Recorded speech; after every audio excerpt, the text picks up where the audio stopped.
नमस्कार। आज हम आ, बात कर रहे हैं 23 जून 2025 की। कतर में अमेरिका का जो अल उदीद एयरबेस है उस पर एक ईरानी मिसाइल हमला हुआ था। जी। और ये हमला ठीक 2 दिन बाद हुआ जब अमेरिका के B-2 बॉम्बर्स ने ईरान के कुछ परमाणु ठिकानों को निशाना बनाया था। हाँ, तो ये एक तरह से सीधी प्रतिक्रिया थी।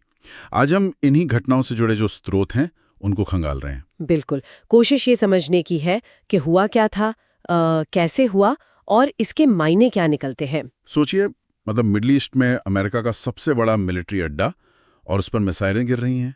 ये सुनने में तो काफी गंभीर लगता है। हाँ, पहली नजर में तो बहुत ही गंभीर बात है। तो रिपोर्ट्स बताती हैं कि ईरान ने इसे नाम दिया था ऑपरेशन अनुंसिएशन ऑफ विक्ट्री, जीत की खुशखबरी यूं कहिए। और निशाना सिर्फ अलूदीद नहीं था, इराक में भी एक बेस निशाने पर था। जी। मिसाइलों की संख्या थोड़ी अलग अलग बताई गई है, कहीं 6, कहीं 19 तक, छोटी और मध्यम दूरी की बैलिस्टिक मिसाइलें। वो पॉइंट है जो इस पूरी घटना को एक अलग नजरिए से देखने पे मजबूर करता है। क्यों? मतलब चेतावनी क्यों दी होगी? देखिए, चूंकि चेतावनी दी गई तो जो डिफेंस सिस्टम थे कतर के और बेस पर मौजूद अमेरिकी सिस्टम वो तैयार थे। अच्छा।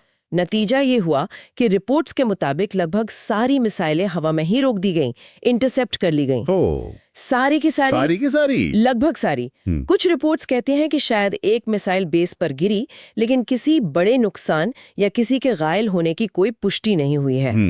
तो मतलब कोई जानी नुकसान नहीं हुआ? बिल्कुल।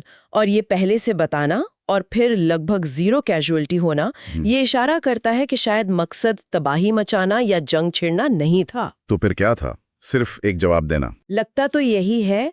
अमेरिकी बॉम्बिंग का जवाब देना जरूरी था शायद उनके लिए, लेकिन वो मामले को बेकाबू नहीं होने देना चाहते थे।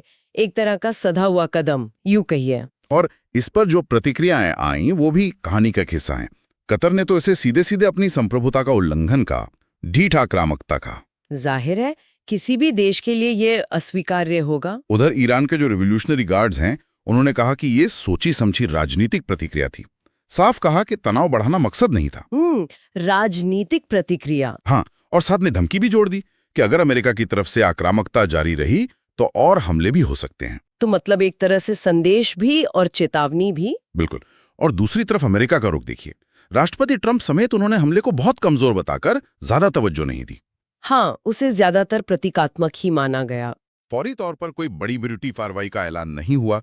हाँ, एहतियात के तौर पर आसपास के कई देशों ने, यूएई, बहरीन, कुवैत, इराक, इन्होंने अपने एयर स्पेस जरूर कुछ वक्त के लिए बंद कर दिए। जी, वो एक स्वाभाविक प्रतिक्रिया थी उस माहौल में। तो अगर हम इन सब चीजों को जोड़कर देखें, हमला, पहले से चेतावनी, कोई नुकसान नहीं, और फिर ये मिलीजुली सी प्रतिक्रियाएं, तो क्या तस्वीर बनती है? देखिए, मेरे हिसाब से 3 मुख्य बातें उभर कर आती हैं। पहली, जैसा आपने कहा, ये शायद एक प्रतीकात्मक हमला ही था। मकसद सिर्फ ये दिखाना था कि हम जवाब दे सकते हैं, बराबरी का जवाब, लेकिन जंग नहीं छेड़नी। दूसरी बात, इसमें कहीं ना कहीं तनाव कम करने के संकेत भी छिपे हो सकते हैं।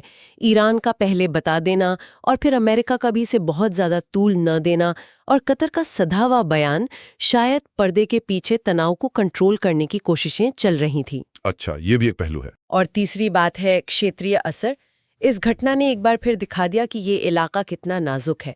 मेजबान देशों ने अपनी संप्रभुता की बात उठाई और सबकी नजरें अंतर्राष्ट्रीय डिप्लोमेसी पर टिकी गई कि अब आगे क्या होगा।